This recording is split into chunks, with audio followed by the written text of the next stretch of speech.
OX 문제 한번 풀어볼까요?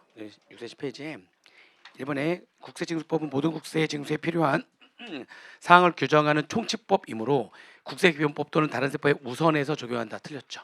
그죠? 얘네들은 하위법이라고 그랬어요.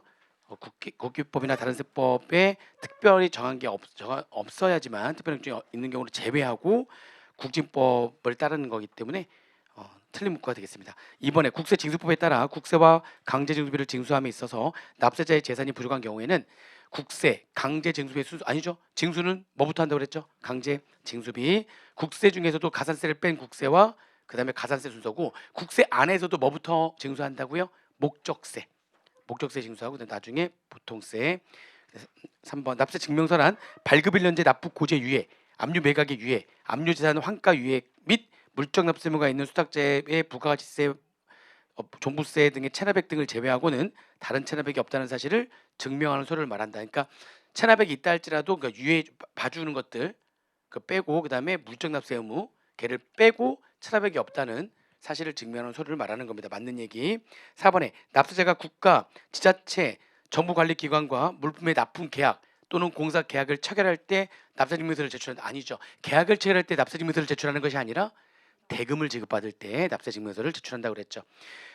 5번에 납세증명서 유효기간은 발급일로부터 30일이 원칙이죠. 그다음에 6번 주거용 건물 또는 상가 건물을 임차하여 사용하고자 하는 자는 임차인은 임차 보증금 등에 대한 권리관계 확인을 위해서 건물 소유자 동의 없이도 법 소정의 요건을 충족하면 그자가 납부하지 아니한 국세열람을 임차할 건물의 소재지 관할소유자한테 신청할 수 있다. 얘기했었죠. 동의 없이도 할 수 있는 경우가 있어요. 요건을 충족하면 되죠. 그 요건이 그 두 번째 경우죠. 계약을 했는데 아직 임대차 시작은 아직 전 그 사이에 사이 기간이어야 되고요. 그리고 보증금이 얼마를 초과하면 되고요. 1,000만 원을 초과하면 됩니다. 그러면 임대인의 동의 없이도 열람 신청을 할 수가 있죠. 7번에 허가 등을 받아 사업을 경영하는 자가 정당한 사유 없이 국세를 일회라도 체납한 경우에는 그 주무관세의 사업의 정지 또는 허가 등의 취소를 요구할 수 있다. 이 사업의 정지나 허가의 취소는 사후적 제한이죠. 사후적 제한. 지금 1회 체납했으면 사후적 제한을 하는 게 아니라 전적 제한만 할 수 있는 겁니다. 아예 신규 허가를 못하게 하거나 아니면 허가에 갱신을 못하게 하는 거지 하고 있는 거를 중간에 허가를 취소하거나 영업 정지를 하는 거는 아닙니다. 그거는 몇 회 이상 체납한 경우고요. 3회 이상 체납한 경우로서 체납액이 500만 원 이상이어야지만 그렇게 할 수 있는 거죠. 8번에 공시송달 방법에 의해서 납세가 고지된 때에는 체납액이 있는 경우에도 관원사업의 제한을 그렇죠. 얘기했죠. 이거는 공시송달의 방법으로 고지가 된 거는 부정확한 방법으로 고지가 된 거기 때문에 그렇죠. 그렇기 때문에 얘네들은 관원사업 제한을 요구하면 안 된다. 요구하지 않는다. 맞는 얘기고요. 9번에 체납 발생일로부터 1년이 지나고 체납액이 1,000만 원인 경우라 하더라도 체납된 국세와 관련된 불복 절차가 진행 중인 경우에는 해당 체납 자료를 신용정보회사 등에게 제공할 수 없다. 그러니까 체납 발생일로부터 1년 지나고요. 그 다음에 체납액이 500만 원 이상이면 되니까 1,000만 원이니까 500만 원 이상 맞죠. 요건을 충족했어요. 그래서 그러면 신용정보회사한테 체납 자료를 원래 제공을 할 수 있는 건데 근데 그게 어떤 경우라면 지금 불복 절차가 진행 중이라면 지금 다투고 있는 거죠. 그러면 아직 결정이 내려질 때까지는 아직 모르는 거기 때문에 신용정보회사한테 체납 자료를 제공하면 안 되는 겁니다. 제공할 수 없다? 맞는 얘기가 되겠습니다. 10번에 정당한 사유 없이 5천만 원 이상의 국세를 체납한 자로서 미화 3만 달러의 국외자산 아니죠. 아까 몇 달러요? 5만 달러의 이상의 국외자산이 발견되면은 출국 금지를 요청하는 거고요. 그다음에 11번에 정당한 사유 없이 5천만 원 이상의 국세를 체납하고 명단이 공개된 고액상습 체납자에 해당해서 출국 금지가 된 경우. 그러니까 체납한 국세가 5천만 원 이상이고요. 그리고 고액상습 체납자에 해당하고요. 그럼 대통령이 정하는 자 중에 한 명이죠. 요건을 모두 충족했으니까 출국 금지 요청할 수 있어요. 그래서 출국 금지가 됐어요. 됐는데 이게 국외 건설 계약의 체결 등 구체적인 사업 계획을 가지고 출국하려는 경우에는 이거는 아까 얘기한 정당한 사유에 해당하면 그러면은 출국 금지 해제를 요청하는 겁니까? 요청할 수 있는 겁니까? 요청할 수 있는 겁니다. 정당한 사유에 해당하면 요청할 수 있는 거라고 얘기했죠. 그다음에 12번에 체납자가 국세를 3회 이상 체납하고 있고 체납 발생일로부터 2년이 경과했으며 체납 금액 합계가 1억 이상 체납 발생일로부터 1년 이상 경과하고 체납액이 2억 이상이고, 그렇죠? 그리고 체납한 국세가 3회 이상 체납하고 있으면서, 그렇죠? 그런 경우에 플러스 추가적인 요건을 더 충족해야 감치를 신청할 수 있죠. 이게 감치를 신청하려면 세 가지 요건을 모두 충족해야 되는데 지금 그에게 1번 요건만 얘기하고 있는 거죠. 체납이 3번 이상 체납하고 체납일로부터 1년 이상 지났고 체납액이 2억 이상인 게 1번이죠. 그 말고도 2, 3번을 더 충족해야지 되죠. 응? 그래 충족을 해야 감치를 신청할 수가 있는 겁니다. 아무튼 여러 군데가 틀렸어요. 13번에 감치 대상자의 요건을 충족한 체납자에 대해서 법원은 검사의 청구에 따른 결정으로 3개월 아니죠. 이렇게 길게 못 한다니까요. 며칠 안에 해서 한다고 그랬죠? 30일 범위 안에서 감치에 처할 수 있습니다. 14번 국세청장은 체납 발생일로부터 1년 이상 경과한 국세 또는 체납액이 2억 이상인 체납자에 대해서 공개한 아니죠. 또는이 아니죠. 두 가지가 모두 충족돼야죠. 체납일로부터 1년 이상 경과한 국세로서 체납액이 얼마 이상이요? 2억 이상이어야 되는 거니까 엔드죠. 또는이 아니라 엔드입니다. 또는이 아니라 1년 이상 경과한 국세 그리고 엔드 체납액이 2억 이상인 체납자에 대해서 명단을 공개하는 거죠. 또는이라고 했기 때문에 틀렸어요. 15번에 고액상속 체납자 요건에 해당되는 경우에도 체납액의 아니죠. 이것도 두 가지. 50% 이상도 그냥 아니라 최근 몇 년 안에 최근 2년 안에 50% 이상을 납부했다면 최근 들어와서 노력을 하고 있으니까 뭐 하지 않겠다. 명단을 공개하지 않겠다. 라고 하는 겁니다. 자, 임의적 징수 절차로 가고 있습니다. 10페이지에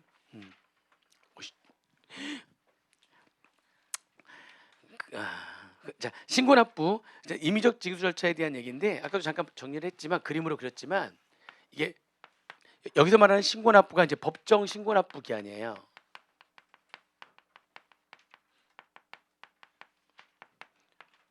법정 신고납부 법정 신고납부랑 이제 신고를 하게 되면은요. 신고를 하게 되면 납부서를 이제 프린트할 수 있어요. 납부서를 프린트해가지고 거기 납부서의 금액대로 가가지고 근처 은행 가서 내면 돼요. 응? 요즘에는 이제 계좌이체 수도 있고 아무튼 신고를 해야 뭐가 나와요? 납부서를 출력할 수가 있어요. 출력해가지고 아니면 그냥 인터넷 뱅킹으로 해도 되고 그 납부서 출력한 걸 가지고 은행에서 납부해도 되고. 그러니까 신고 납부 기한 내에 신고하면은 이때 납부서를 출력해가지고 그 납부서대로 납부를 하는 겁니다. 이것도 이제 임의적 징수 절차 안에 들어가 있고요. 이때 납부 안 하면 뭘 보내고요?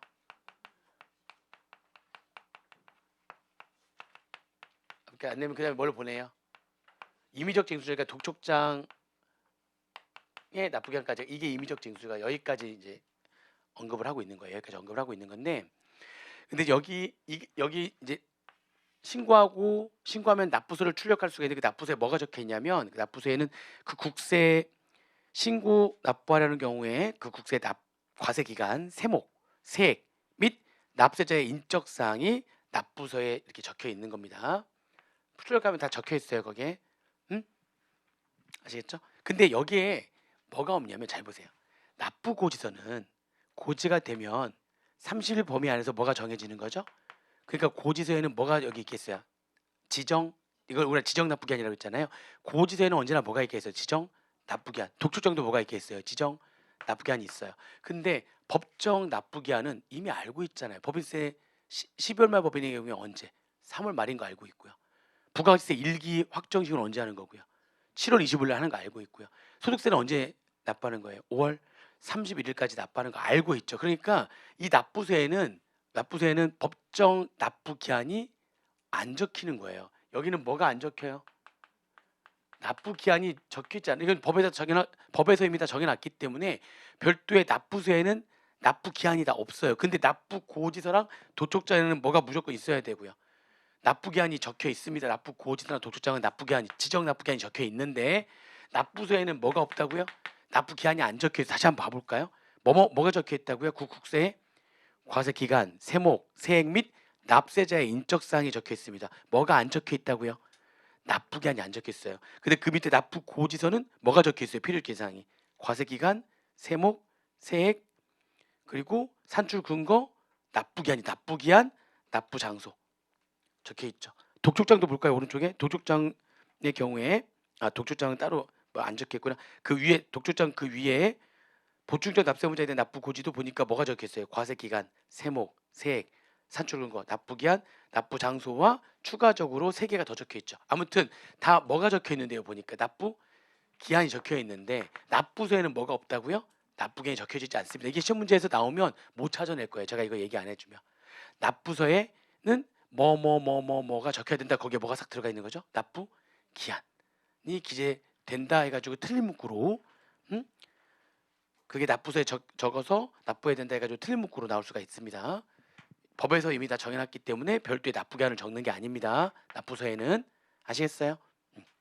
보시면 되고요. 그 다음에 이제 납부 고지는 아까 얘기한 그 1번부터 6번까지가 적혀야 되는데 그 중에 하나라도 기재가 누락되면은 고지의 효력이 인정되지 않는다. 아, 그러면 여기 적어야 될 납부 고지 적어야 되는 그 6가지는 그게 강제 사항이네요. 강제 규정이에요. 하나라도 안 적혔거나 잘못 적히면 그 고지가 효력이 없는 거야. 그리고 밑에 써 있죠? 강제 규정입니다. 발급 시기는 징수 결정 즉시 발급하는 거고요. 만약에 납부 고지가 유예를 했다면 유예 기간이 끝난 날의 다음 날 바로 고지를 합니다. 그렇죠? 보시면 되고요.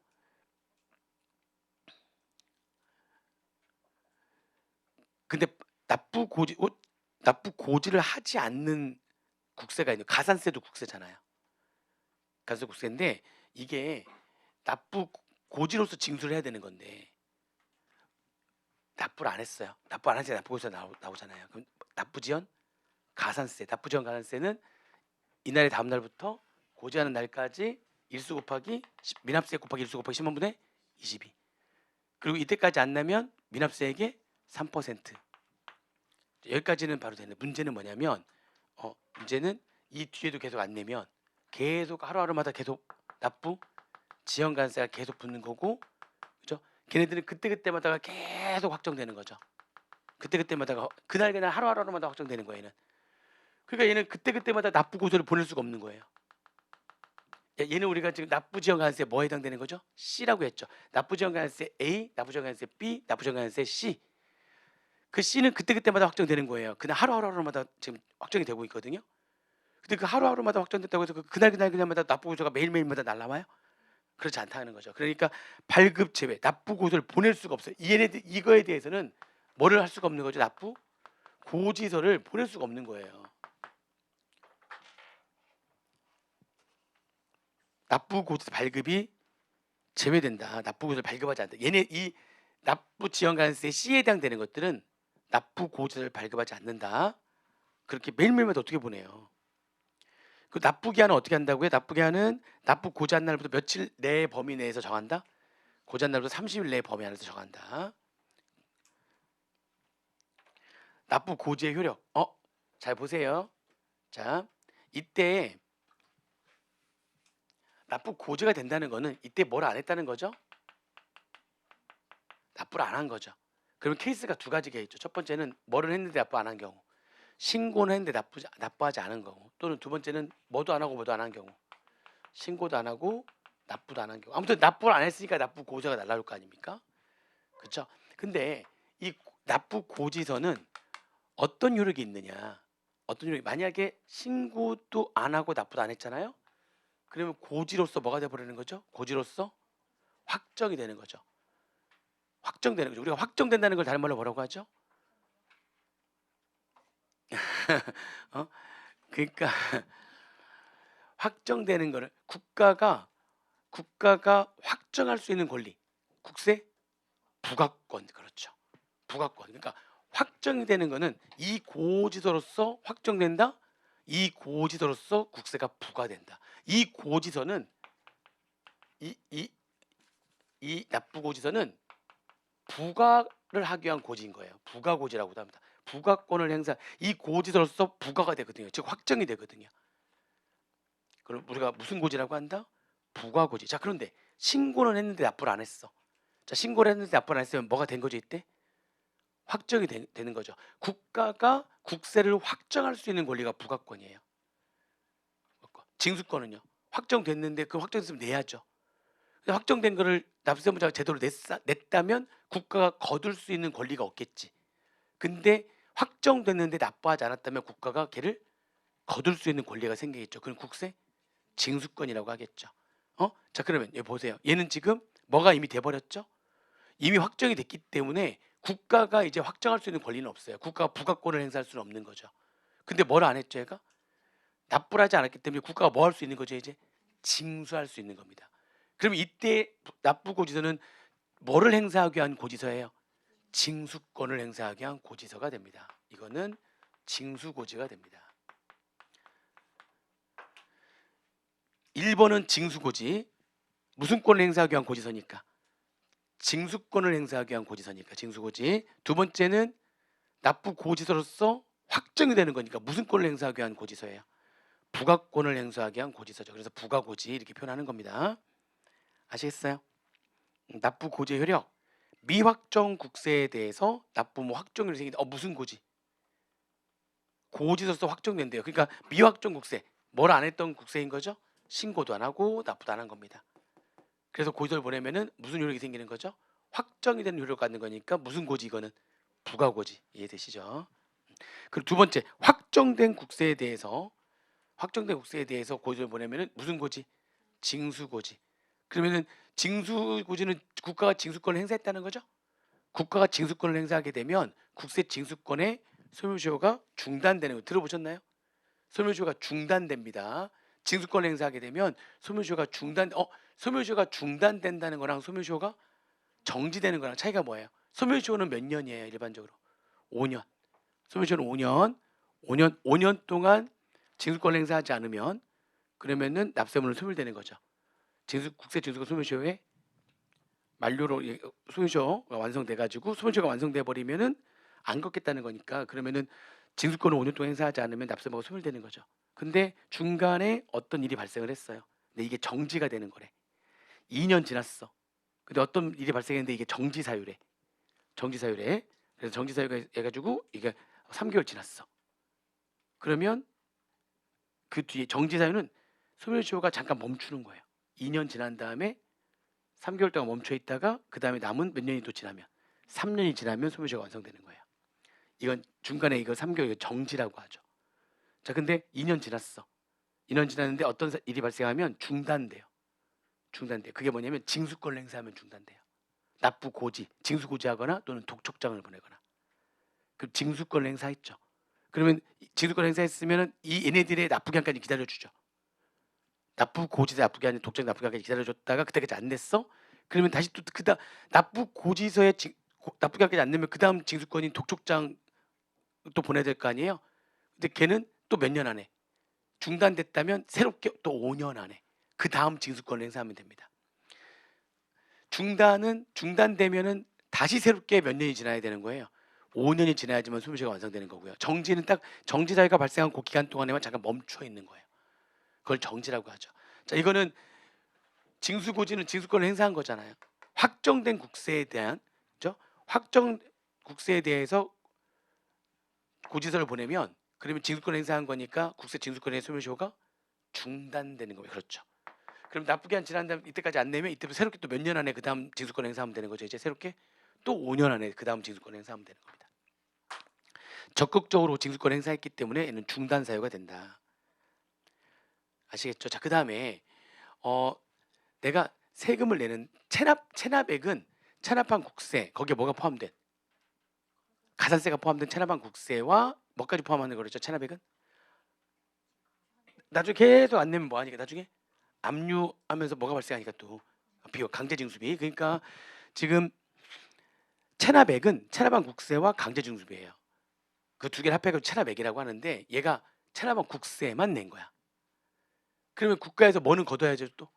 강제징수비는 또 걷어야 될 거 아니에요. 그래서 국세는 냈는데 강제징수비만 안 냈다면 강제징수비만을 걷기 위한 강제징수비 고지서를 보내는 겁니다. 아시겠죠? 강제징수비 고지서를 발급한다. 뭐만을 완납했다면 위에 써 있잖아요. 뭐만을 완납한 거예요. 체납액 중 국세만을 완납해서 뭐까지 포함한 거죠? 가산세까지 포함한 국세만을 완납하고 뭐는 안 낸 거예요? 강제징수비를 안 냈다면 그럼 그 강제징수비 걷어들여야 될 거 아니에요. 그래서 그걸 고지서를 보내는데 그 고지서를 뭐라고 한다? 강제징수비 고지서라고 한다. 그렇게 보시면 되겠습니다. 자, 그 다음에 보충적 납세의무자에 대한 납부고지. 보충적 납세의무자. 자, 보충적 납세의무자는 뭐냐면 주된 납세의무자가 있어요. 근데 그 주된 납세의무자가 세금을 다 내면 관계없는데 주된 납세의무자가 세금을 다 못 내게 된 거야. 그러면 그 징수 부족액에 대해서만 세금을 납부할 의무가 생기는 자가 있는데 걔네들을 보충적 납세의무자라 그래요. 보충적 납세의무자. 보충적 납세의무자가 3명이 있습니다. 보충적 납세의무자가 제2차 납세의무자 국회법에서 공부할 거예요. 아직 안 배웠죠? 국회법 제2차 납세의무자 공부할 겁니다. 설마 다음은 아니겠죠? 다음 시간에 제2차 납세의무자 공부할 거고요. 그다음에 보증인 그리고 아까 우리 공부했던 무슨 납세의무자? 물적 납세의무자. 물적 납세의무자도 주된 납세의무자한테 징수 부족이 생겼을 때에 물적 납세의무가 생기는 겁니다. 왜냐면 실질적으로 이 양도담보 물건은 누구 거니까. 양도담보 설정 체납자 거니까. 실질적으로는 법적으로는 지금 얘 걸로 와 있지만 실적으로 얘 거니까 요 물건 가격에 한도를 해가지고 납부물을 지는 거다. 징수 부족이 생겼을 때만. 그래서 보충적 납세의무자라고 하는 거예요. 보증인도 마찬가지. 내가 납세 보증 누구 세금을 내야 되는 내가 보증서 준 거야. 걔가 세금을 다 못 내면 내가 납세의무가 생기는 거예요. 무슨 납세의무다? 보충적 납세의무자. 보충적 납세의무자는 두 가지 성격을 갖고 있습니다. 첫 번째는 보충성, 즉 징수 부족액에 대해서만 납세의무가 생기는 거예요. 주된 납세의무자의 징수 부족액에 대해서만 납세의무가 생긴다. 보충성. 두 번째, 부종성. 보충적 납세의무자는 3명인데 제2차 납세의무자, 그죠? 물적 납세의무자, 납세 보증인 3명인데 얘들은 두 가지 성격이 있다. 첫 번째 무슨 성? 보충성. 주된 납세의무자의 징수 부족액이 있었을 때만 납세의무가 생긴다. 보충성. 두 번째, 주된 납세의무자가 어떻게 해가지고 돈이 생겨서 납부를 한 거예요. 그래서 주된 납세의무자 납세의무가 소멸되면 그러면 나는 얘 때문에 생긴 납세의무인데 얘가 소멸되면 나도 자연스럽게 어떻게 따라서 소멸된다. 그래서 부종성. 주된 납세 의무자를 따라다닌다. 주된 납세 의무자의 납세의무가 소멸되면 보충적 납세 의무도 당연히 뭐가 된다. 당연히 소멸된다. 당연히 소멸된다. 아시겠죠? 그리고 보시면 됩니다. 거기 적혀있지 않지만 무슨성을 갖는다? 보충성과 부종성을 갖는다. 그리고 이런 보충적 납세 의무자는 누구다? 제2차 납세 의무자, 그렇죠? 납세 보증인, 그리고 아까 얘기했던 물적 납세 의무자. 이렇게 3명이 보충적 납세 의무자가 되는 겁니다. 이게 보충적 납세 의무자한테는요, 납부 고지. 예전에는 보충 납세 의무자도 지금 뭘 보내요? 보충 납세 의무자가 자기가 주된 납세 의무자는 아니지만 아무튼 자기도 주된 납세 의무자 징수 부족액에 대해서 납세 의무가 생겼잖아요. 근데 그거를 안 내면 뭐를 보내겠습니까? 당연히 납부 고지서 이제 보낸단 말이에요. 납부 고지. 당연히 보충적 납세 의무자한테도 납부 고지를 보낸다. 예전에는 이게 왠지 고지라고 하는 건 처분한다, 과세한다, 부과한다, 고지한다, 이게 다 같은 얘기예요. 처분한다, 과세한다, 그죠? 부과한다, 고지한다, 다 같은 얘기라고요. 근데 제2차 납세 의무자든 아니면 물적 납세 의무자든 자기가 주된 납세 의무자가 아닌데 자기가 내가 고지가 돼? 기분 나쁘잖아. 그래서 옛날에는 뭐라고 했냐면 보충적 납세 의무자한테는 납부 고지서라고 표현하지 않고요. 실질은 납부 고지서인데 표현만 고지 그러면 왠지 처분한다, 과세한다 이런 느낌이니까 내가 주된 납세 의무자가 아닌데. 그래서 예전에는 이름을 이렇게 불렀어요. 통지는 뭐죠? 통지는 그냥 알려주는 거지. 그렇지? 뭔가 너를 고지하거나 이거 뭔가 혼내주는 건데 그게 아니라 통지는 알려주는 거잖아. 그러니까 보충적 납세 의무자들한테는 납부 고지를 하는 게 아니라 걔들한테 납부 통지한다 이렇게 표현했었어요. 근데 정확히 표현하면 납부 통지서로서 고지한다야. 그러니까 결국은 고지하는데 이름이라도 이렇게. 그리고 보세요. 주된 납세 의무자는 이때 납부 고지서에 납부기한까지 안 내면 그다음에 뭐 하죠? 독촉장을 보내는데, 근데 내가 보충적 납세 의무자인데 이때 이거 안 냈더니 나한테 독촉장이 또 날라올 거 아닙니까? 그럼 좀 독촉장은 왠지 좀 진짜 좀 뭔가 이거 안 내면 너 이제 독촉장은 뭐지? 압류의 선행 절차이기 때문에 독촉장에 납부까지 안 내면 이제 너 그 재산 다 뺏어갈 거야. 경고장이거든요. 독촉장 왠지 경고장 뭐 느낌이 안 좋단 말이에요. 그래서 옛날 이 보충 납세 의무자는 납부 고지서라는 표현 대신 납부 통지서라는 말을 썼고요. 독촉장이라는 표현 대신에 납부 최고서라고 했어요. 납부 최고서. 이름도 다르게 불렀어요. 기분 나쁘지 않게. 막 뭐가 막 최고래 나한테 자꾸. 경고장인데 막 최고래.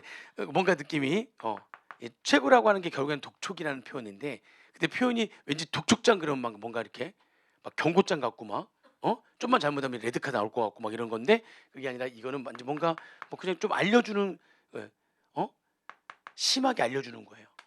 최고서라고 표현하는 게 그렇게 표현을 했거든요. 근데 이제 이런 표현들이 다 없어졌어요. 다 똑같다. 뭘 이제 명칭이 중요하냐? 다 똑같은, 실질이 똑같은데. 그래서 보충전 납세의무자한테도 납부 통지가 아니라 이제 걔네도 뭐 하는 거예요? 납부 고지. 걔네들한테도 납부 고지 납부까지 안 내면 그냥 뭐 하는 거예요? 독촉장 보내는 겁니다. 아시겠죠?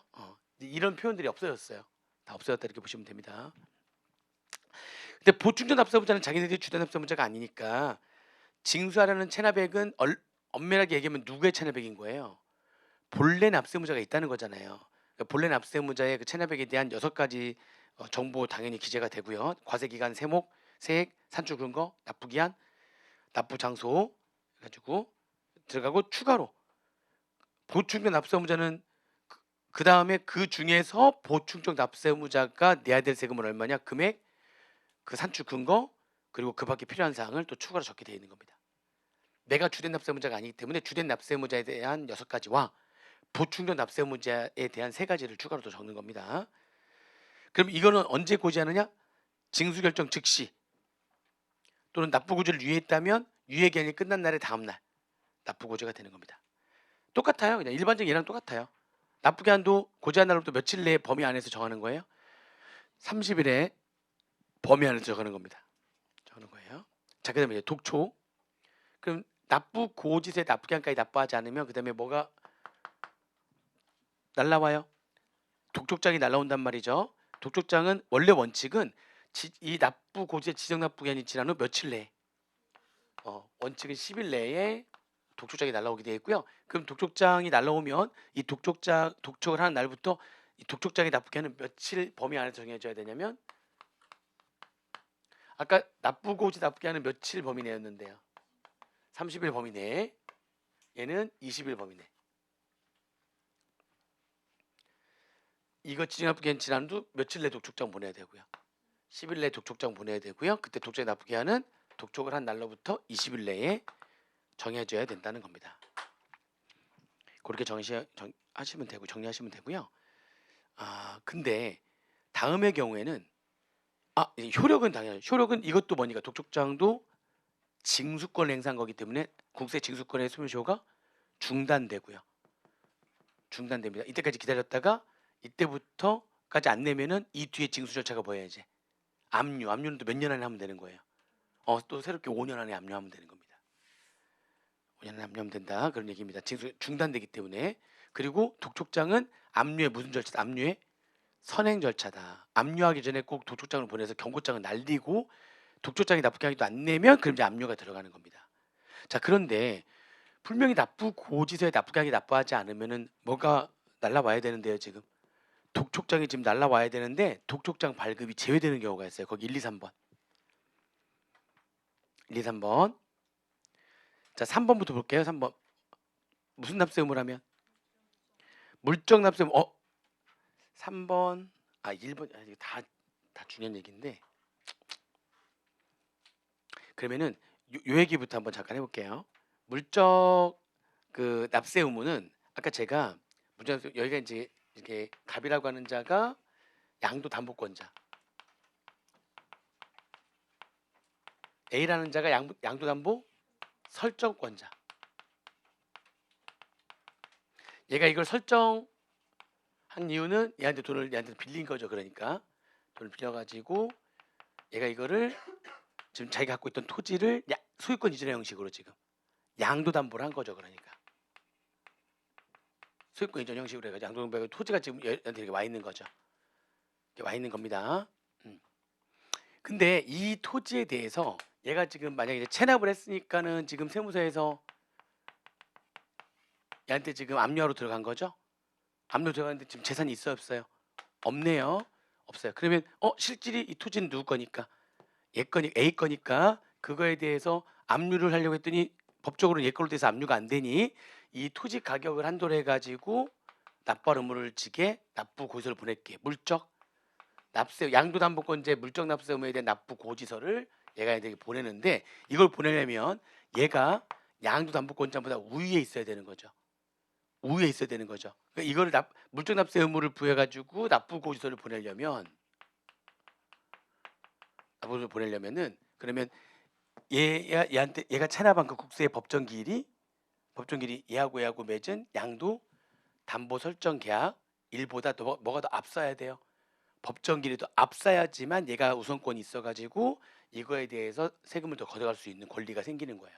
만약 양도담보권자 얘가 더 앞서면은 얘가 뭘 걸고요. 얘가 우선권이 있는데 이게 아무래도 짜고 친 것 같아. 짜고 한 거짓계약 소송을 거는 거고 아니면 다른 이름의 사해 행위 취소송을 거는 거 이렇게 한다고 그래서 그러면 그렇게 가는 거예요. 자, 아무튼 거기에다가 이제 문제가 있어요. 자, 그럼 아무튼 일단 얘가 양도담보권자 물적 납세에 대한 납부 고소를 보냈다는 얘기는 누가 우선권이 더 있는 겁니까? 누가 우선권이 있으니까 그렇게 하는 거예요 지금. 그죠? 이 세무서 체납한 국세의 법정 기일이 양도담보 설정보다 더 빠른 겁니다. 그래서 얘가 우선권이 있어서 양도담보권자한테 물적 납세 의무를 부여한 거죠. 그래서 그 토지가격을 한도해가지고 납부 고소를 보낸 겁니다. 그럼 납부고에 보내면 얘가 그 납부고에서 이제 뭐까지 납부기한까지 납부를 해야 되는 거잖아요. 납부를 해야 되는 거잖아요. 자, 그럼 유효하게 물적 납세 의무가 지금 성립됐거든요. 모든 요건을 다 충족했어요. 양도담보권자가 이 토지에 대해서 납세의무를 진다니까요. 양도담보권자의 물적 납세의무가 지금 유효하게 성립된 거 맞죠? 근데 요 사이에 아니면 납부기한 지나면 그다음에 뭐죠? 독촉장 보내고 독촉 납부기한 지나면 계속 안 내면 뭐가 되는 거죠? 나중에 이제 아무래도 강제적 징수를 해야 될 거 아니에요. 언젠가는 여기까지 갈 거 아닙니까? 이제 여기까지 갈 거예요. 근데 얘가 여기까지 가는 과정에서 압류까지 가는 과정. 압류가 되면 이제 얘가 여기까지 안 내면은 이거 압류할 수 있는 거니까 이제 얘한테도 압류가 할 수 있는 거예요. 이제 얘가 납세물을 지는데 안 낸 거야. 얘가 납세물을 지는데 안 내니까 이제 얘가 뭐 할 수 있는 거예요. 이제 이거를 이제 압류할 수 있는 거죠. 이제 얘가 물적 납세물을 지는데 안 냈으니까 압류할 수 있는데 이 사이에 분명 지금 유효하게 물적 납세물가 성립했는데도 불구하고 이 압류할 때까지 사이에 얘가 이 토지를 법적으로는 누구 거니까 지금 법적으로 내 거니까 얘가 이거를 B한테 양도하거나 증여해 버리는 거예요. 이 사이에 이거를 법률행위를 해버린 거야. 양도나 증여나 이런 것들. 양도나 증여 등의 법률행위를 해버리는 겁니다. 여기까지 이해되세요? 이렇게. 자, 그러면 어떻게 되냐? 그러면은 유효하게 성립된 물적 납세 의무가 소멸합니다. 물적 납세 의무가 소멸해 버려요. 이 물적 납세 의무는 얘가 뭐를 가지고 있어야지만 납세 의무가 있는 겁니까? 얘가 얘 명의로 토지를 가지고 있어야지만 납세 의무를 지는 건데 얘가 이걸 양도나 증여를 해버리면 유효하게 성립된 물적 납세 의무가 소멸해 버립니다. 소멸해 버려요. 그러면은 국가가 더 이상 양도담보권자한테 물적 납세 의무를 지울 수가 없는 거예요. 물적 납세 의무가 뭐 돼 버린다고요? 소멸돼 버려요. 그러면 얘는 그래서 어떤 일이 생기냐? 얘는 시간을 주면 안 돼. 시간을 주면 자꾸 딴짓을 할 확률이 매우 높아지거든요. 그러니까 물적 납세 의무에 납부 고지서를 보내면 그거의 납부 기한까지는 어쩔 수 없이 기다리겠죠. 어쩔 수 없이 기다리는데 원래 납부기한까지 납부하지 않으면 그다음에 뭘 보내야 되는데요? 독촉장 보내야 되잖아요. 그럼 또 독촉장이 납부기한이 또 기다려줘야 되잖아요. 당연히 내겠어요, 안 내겠어요? 안 내면 그다음에 뭐 들어가죠? 압류. 시간을 자꾸 주면 얘가 뭐를 할 확률이 자꾸 높아지죠. 물론 이거를 얘가 무슨 소송을 걸겠어요, 이제 그러면. 자, 얘를 해할 목적으로 사실 생각해 보세요. 얘가 실질적으로 주인이 얘가 아니죠. 법적으로는 얘로 돼 있지만 실질적으로는 얘잖아. 실질적 주인도 아니면서 이걸 팔면 누구를 해할 목적으로 이런 거래를 한 겁니까? 그렇죠. 국가를 해할 목적으로 이런 거래를 한 거기 때문에 이 행위가 당연히 무슨 행위가 될 확률이 매우 높죠. 사해 행위가 될 확률이 매우 높습니다. 그러니까 이런 사해 행위를 얘가 국가에서 뭐 하는 거죠? 소송을 걸어가지고 그래가지고 이 행위 자체를 취소시키고 다시금 이쪽으로 돌아와서 그래서 이거에 납부기한지 안 냈으니까 그 다음에 이제 뭐 독촉장 이렇게 할 수가 있는 거예요. 이 행위 자체가 무슨 행위가 될 수가 있다고요? 사행의 취소의 소송의 대상이 될 수가 있어요. 근데 문제는 그렇게 되면 당연히 국가가 이길 확률이 제가 매우 높다고 그랬죠. 근데 이런 소송들이 시간이 오래 걸릴까요? 금방 확 될까요? 요즘에 보니까는 법원이나 이렇게 보면 아 시간이 오래 걸리구나 이렇게 많이 알잖아요. 우리 빠르지 않구나. 되게 오래 걸려요. 되게 오래 걸려서 이게 어차피 국가가 승소해가지고 가져오더라도 시간이 엄청 오래 걸리는 거야.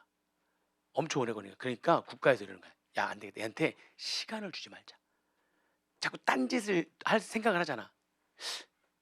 사회행위지 뻔히 알면서도 시간을 주니까 아 지금 당장 뺏기기 싫은 거야. 그러니까 양도나 증여를 해버리는 거지. 그러면은 국가에서 아 해가지고 사회행위 취소송 걸어서 또 막 해가지고 이걸 한참 적어도 가져와야 되는데 너무 시간이 오래 걸리잖아요. 그러니까 국가 연맥이는 거죠. 나 뭔데 좋아 엿 먹어라. 그러면서 얘가 이렇게 막 하는 거야.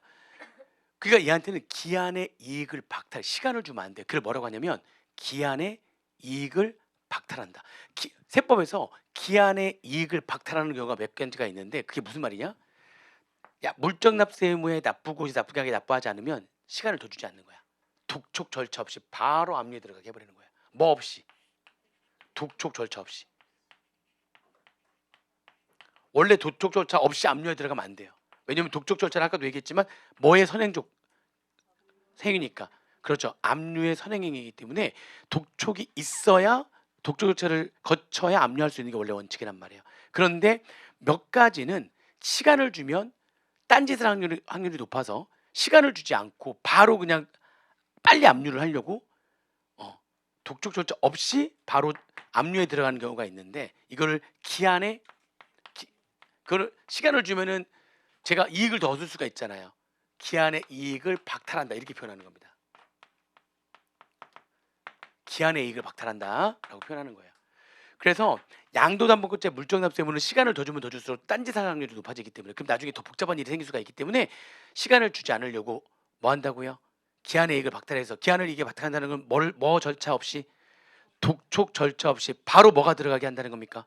바로 압류가 들어가게 하겠다는 겁니다.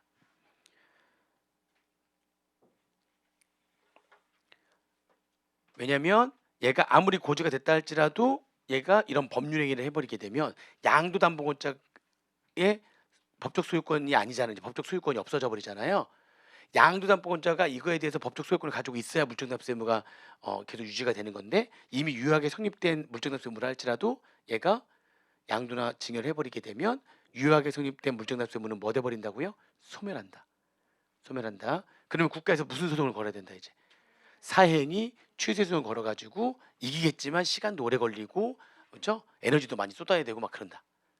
그래서 안 되겠다. 시간을 주지 말자. 시간을 주지 말자. 기한의 이익을 박탈한다.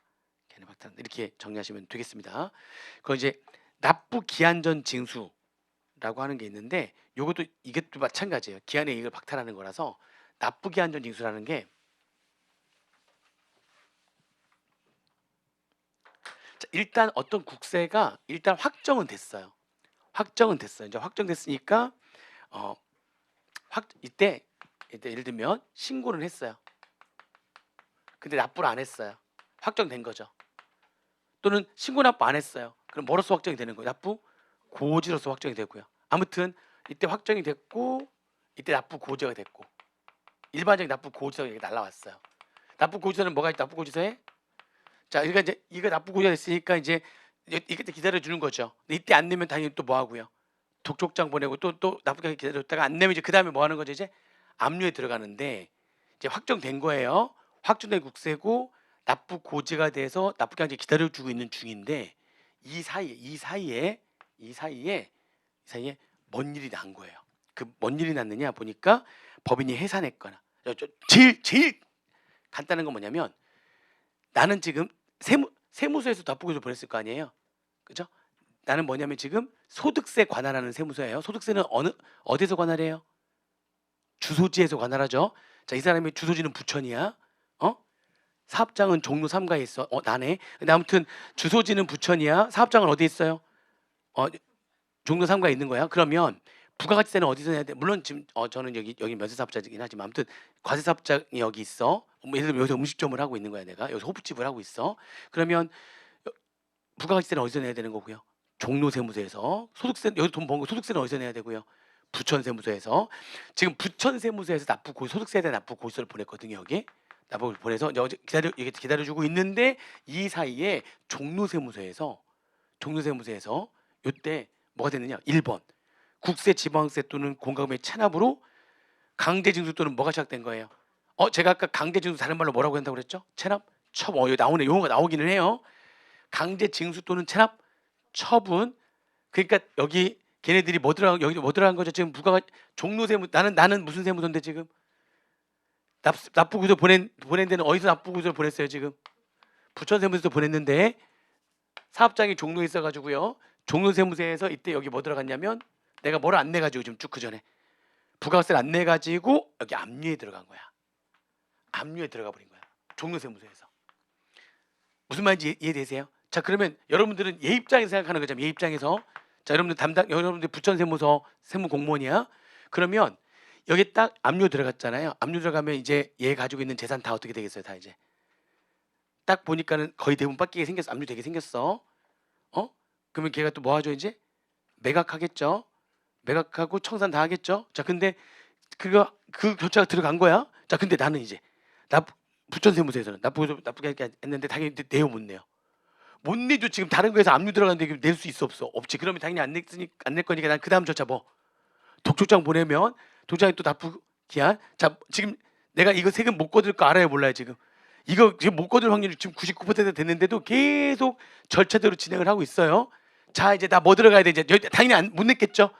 자, 부천세무서에서 이제 뭐 들어가야 돼? 이제 있어요 없어요? 이제 없어요. 징수할 게 하나도 없는 거야. 압류 매각해가지고요. 압류한 재산 매각해가지고 이미 비찬치 다 끝난 거야. 채권자든 누구든 해가지고 이거 가져갈 사람 세금 가져갔는데 남은 것들 그러면 또 채권자 뭐해 다 해가지고 다 비차지 다 끝났는데 나는 그 다음에 이제 뭐 들어가는 거야 이제 압류 딱 들어가려니까 남아 있는 게 하나도 없는 거지. 자, 그러니까 이 사이에 이렇게 되면 나도 빨리 뭐를 해야 되는 거죠? 나도 빨리 압류를 해야 돼. 그러면 이미 압류한 기간이 있는데 그러면 나도 그 압류에 참가하면 돼. 그럼 우리가 무슨 압류라고 하냐면 참가 압류라고 그래요. 이미 기압류 기한이 있는데 나도 빨리 압류권자가 돼가지고 나도 그 압류에 나도 참가하겠습니다. 아직 뭐 하기 전이야. 아직 매각하기 전이란 말이야. 그러니까 아직 매각하기 전이야. 종로세무서에서 아직 매각하기 전이야. 나도 빠른 시간 내에 나도 빨리 무슨 권자가 돼야 되는 거야. 나도 압류권자가 돼. 그 압류에 나도 후순위 압류권자가 되는 거 쉽게 얘기하면 후순위 압류권자로 빨리 들어가야 돼. 그걸 우리가 무슨 압류라고 한다고요? 참가 압류라거나 아니면 뭐 하냐면 참가 압류라거나 아니면은 뭐 하냐면 내가 이때 빨리 뭐 해야 되냐면 이때 교부 청구라는 걸 하거나 교부 청구는 똑같아요. 참가 압류랑 비슷한 건데 근데 참가 압류는 이게 만약 토지나 건물이잖아. 만약 압류한 게 토지 건물이잖아. 그러면 토지 건물이면은요. 참가 압류는 일단 조금 절차가 좀 복잡해. 왜냐면 참가 압류도 압류니까 압류하려면 부동산 등은 뭐 해야 된다고 그랬죠? 등기도 해야 되고 뭐도 해야 되고 할 일이 많아. 압류에 참가하려면 내가 지금 압류에 참가할 때 할 일이 많아요. 이렇게. 근데 교부 청구는 뭐냐면 교부 청구든 참가압류도 압류에 참가했으니까 얘가 이거 팔 거 아니야? 그러면 네가 먼저 가져가고 남은 건 내 거야. 아직 다른 애들한테 주기 전에 남은 거 나한테 우선순위가 있어. 배분을 요구할 수 있어요. 네가 먼저 가져가고 그리고 남은 금액은 그 다음에 내가 가져가는 거야. 그 다음에 이제 뭐 다른 채권자들은 뭐 그런 거 주고 이렇게 하는 거야. 이해되시죠? 무슨 말인지 이해되시죠? 그러니까 빚잔치 끝나기 전에 나도 빨리 참가를 하는 거지. 그래서 걔 가져가고 남은 거 나라도 좀 꼼꼼으로 떨어질 수 있으려면 빨리 참가를 해야 되는 거니까. 근데 참가압류도 압류니까 참가압류할 때는 처음에 좀 지켜야 될 절차가 좀 복잡해요. 할 게 많아요. 대신 교부청구는 뭐냐? 교부청구는 똑같은데 걔한테 교부청구서만 보내면 돼. 내가 뭐 등기하거나 뭐 하거나 이럴 필요 없어. 그 기압류 기관한테 그냥 교부 청구서 보내가지고 배분 요구해. 다 팔고 남은 거 저한테도 주세요라고 등기를 하는 게 아니라 등기하면은 제 3자들한테 알려주는데 그게 아니라 누구한테만 보내는 거야? 누구한테만 보내는 거예요? 압류권자한테만 보내면 되는 거예요. 그럼 걔가 팔고서 남은 걸 나한테 주는 거예요. 그걸 뭐라고 한다고요? 교부 청구라고 하는 거야.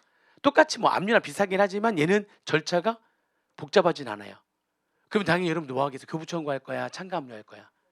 교부 청구? 대신에 뭔가 장단이 있겠죠. 장점은 교부 청구는 처음에 딱 교부 청구나 참가 압류는 비슷할 경우에 하는 거예요.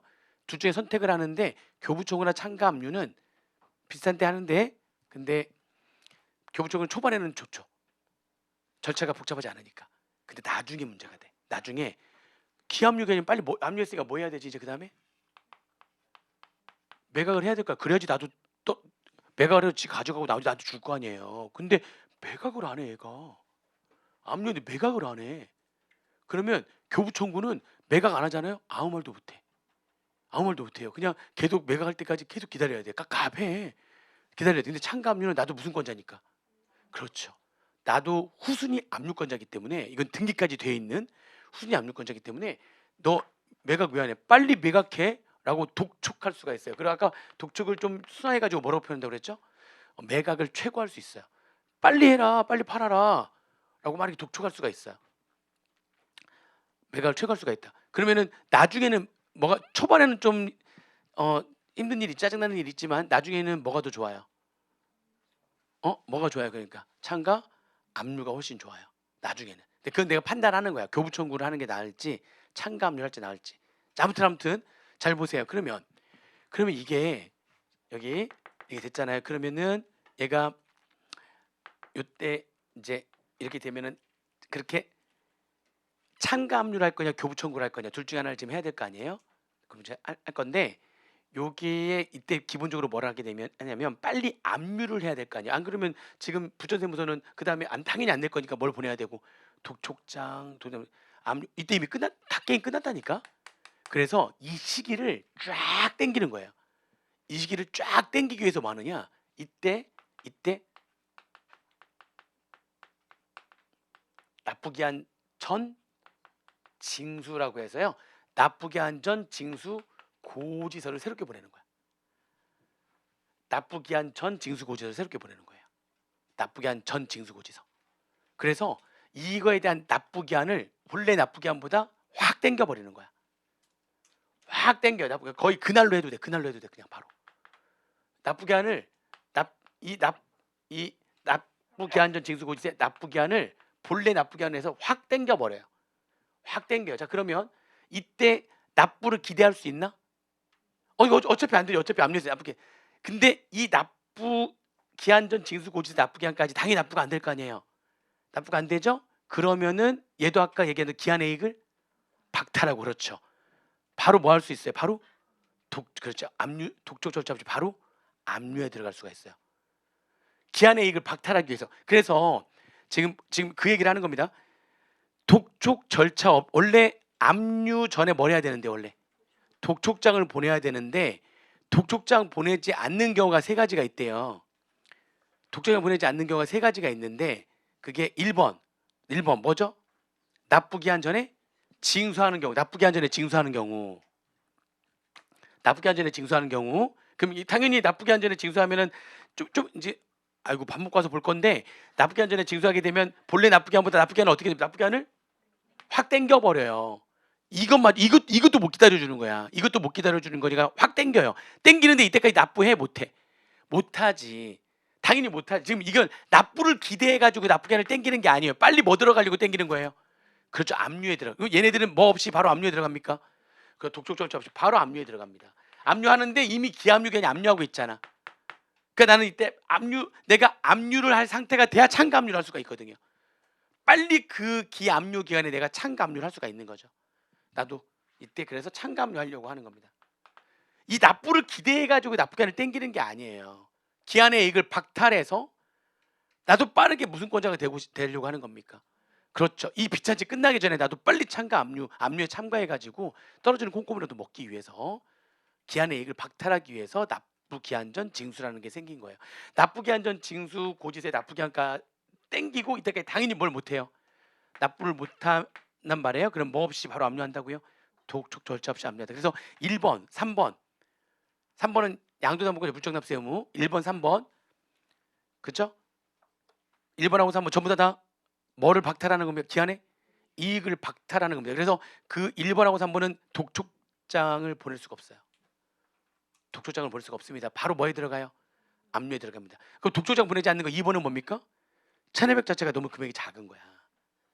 체납액 금액이 너무 작아. 얼마 미만이에요? 체납된 국세가 1만 원 미만이면은 요거는 독촉장 보내는 비용이 더 들어. 그래서 안 보내는 거예요. 이건 기한의 이익을 박탈하려고 한 게 아니라 이건 비용이 더 드는 거예요. 들어온 거보다. 그래서 독촉장 보내지 않는다 이렇게 되는 겁니다. 이해되시죠? 자, 밥 먹고요. 2시 15분부터 해서 납부 기한 정리 아까 이미 기본적으로 설명 좀 했잖아요. 납부 기한 징수라는 게 뭔지 요게 이제 구체적으로 또 얘기하면서 갈 게 좀 있습니다. 거기 들어가도록 할게요. 식사 2시 15분부터 하겠습니다. 오후에는 또 빨리 하겠습니다.